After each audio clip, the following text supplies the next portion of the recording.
आपण पाहताय महाधुरळा.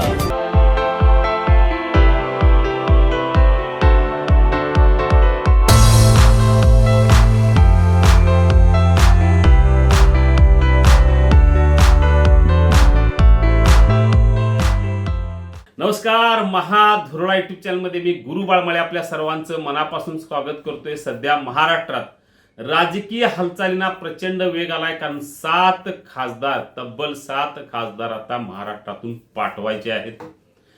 हे नेमकं खासदार कोण, यातले 2-3 नावं निश्चित झालेत. 7 मध्ये 3 नावं जवळजवळ निश्चित आहेत.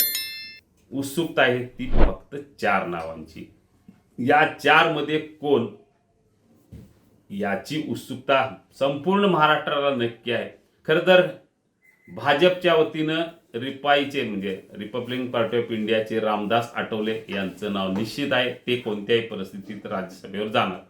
एक नाव फायनल. दुसरं नाव विनोद तावडे यांची निश्चित होण्याची चिन्ह आहेत. शिक्कामोर्तब झालेला आहे. त्यामुळं रामदास आठवले, विनोद तावडे ही 2 नावं निश्चित भाजपकडनं मानली जातात. राष्ट्रवादीनं तर जाहीरच केले की पार्थ पवार हेच राज्यसभेचे उमेदवार असणार. म्हणजे एकूण 3 नावं आता निश्चित झालेत. उर्वरित 4 नावाभोवती सध्या चर्चा सुरू आहे. उद्या दुपारपर्यंत या 4 नावावर शिक्कामोर्तब होईल आणि परवा दिवशी अर्ज भरायचा आहे.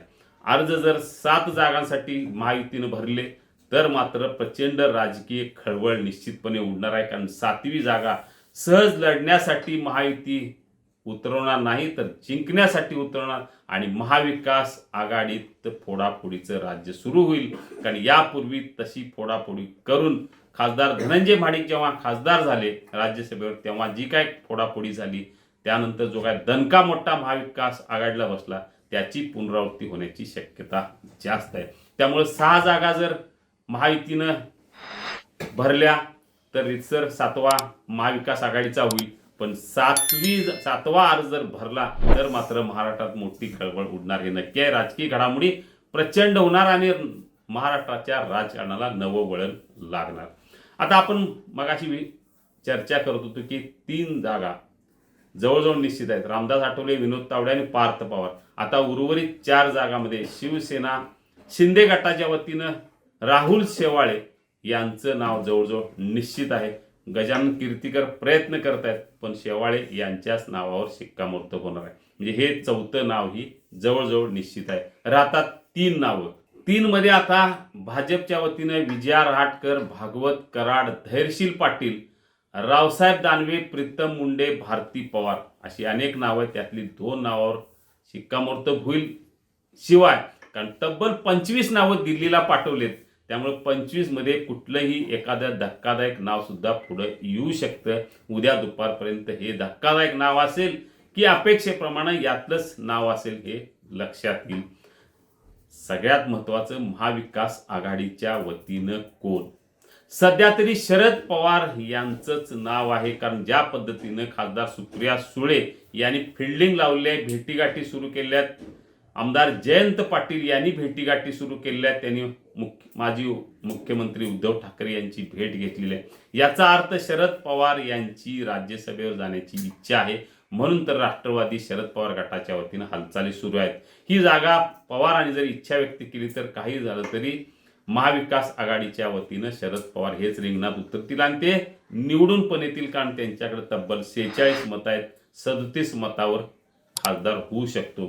जे ठाकरे सेनेचे 20, शरद पवार गटाचे 10 आणि काँग्रेसचे 16, 46 मतं असल्यामुळे 37 मतावर पवार सहज निवडून येऊ शकतात. तसं झालं नाही तर शिवसेना उद्धव ठाकरे गटानं सुद्धा यावर हक्क सांगितलेला आहे. पण पवारांनी हक्क सांगितला तर ठाकरे गट हा हक्क तातडीनं मागे घेईल. त्यामुळे प्रियांका चतुर्वेदी यांना पुन्हा खासदार होण्याचं स्वप्न जे असेल ते तिथंच थांबलं जाईल. काँग्रेसनंही आग्रह केलाय की आम्हाला ही जागा मिळावी, पण ती मिळण्याची शक्यता फार कमी आहे. बाळासाहेब थोरात यांचं नाव पुढं आहे यासाठी, पण काँग्रेसला मिळण्याची शक्यता आहे. कारण काँग्रेसला आता तिघांच्या वतीनं विरोधी पक्षनेता करा म्हणून पत्र दिलेलं आहे. आता निर्णय घ्यायचा तो महायुतीनं. म्हणजे खासदार राष्ट्रवादी शरद पवार गटाचा, विरोधी पक्षनेता विधान परिषदेतला काँग्रेसचा, आणि आमदार म्हणजे पुढच्या महिन्यात एप्रिल महिन्यात एक जागा रिकामी होणार आहे, ती उद्धव ठाकरे यांना महाविकास आघाडीच्या वतीनं देण्यात येणार आणि म्हणजे आमदार शिवसेनेचा अशी तडजोड होईल आणि हा जो गुंता आहे तो उद्या संध्याकाळपर्यंत निश्चितपणे मिटेल आणि महाविकास आघाडीत जी काय सध्या फार धुसफूस नाही, कारण ताकद कमी आहे आणि एकच माणूस एकच खासदार निवडून द्यायचा आहे. तिघांची एकी झाली तरच हा खासदार जाणार आहे, नाही झाली तर मात्र एकही खासदार जाणार नाही. सध्या तरी एकी दिसते, कारण मतं फुटली तर ते कळू शकतं. त्यामुळे आता एक खासदार राष्ट्रवादीचा शरद पवार गटाचा होईल, आमदार पुढच्या महिन्यात शिवसेना ठाकरे गटाचा आणि विरोधी पक्ष नेता भविष्य काळात किंवा आत्ता निवड झाली तर आत्ता काँग्रेसचा अशी तडजोड होणार हे नक्की आहे. पाहूया अशाच काही राजकीय हालचाली ज्या महाराष्ट्राचं ज्याच्याकडे लक्ष आहे. पाहत राहा महाधुरळा आणि सबस्क्राईब करा महाधुरळा. धन्यवाद. हे आहे गोकुळचं श्रीखंड. अगदी जिभेवर रेंगाळणार. जिभेवरच नाही तर मनावरही रेंगाळणार. गोकुळ श्रीखंड, मनावर रेंगाळणार.